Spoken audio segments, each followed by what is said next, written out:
Welcome to Rise to World channel. On a day when England braced for far-right violence, anti-racism demonstrators took to the streets in massive numbers, outnumbering far-right counter-protesters and creating a largely peaceful atmosphere. The anti-racism movement aimed to shift the narrative from a week of far-right, anti-immigrant violence. Demonstrations were widespread, with thousands of people gathering in cities like Birmingham, Liverpool, and Brighton, expressing solidarity with immigrants and asylum seekers. The scale of these protests was significant, with the far-right largely absent or outnumbered, leading to a carnival-like atmosphere in some places.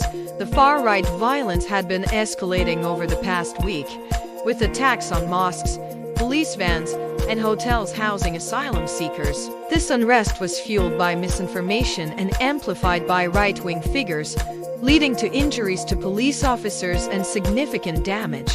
The violence began shortly after a fatal knife attack at a summer holiday club, which was mistakenly linked to a Muslim man, sparking riots in multiple towns and cities. In response to the threat of more demonstrations, police forces across England were on high alert, with riot squads deployed to protect potential targets listed by far-right groups. The government took the threat seriously, with emergency meetings and a significant deployment of riot officers. Despite the fear of violence, the day passed with minimal disorder, and the anti-racism movement showed its strength and support for diversity and inclusion. The events highlighted the resilience of communities and the determination of the anti-racism movement to counter far-right narratives and actions. The peaceful protests stood in stark contrast to the violence of the previous week, showing that the majority of people in England reject hate and division.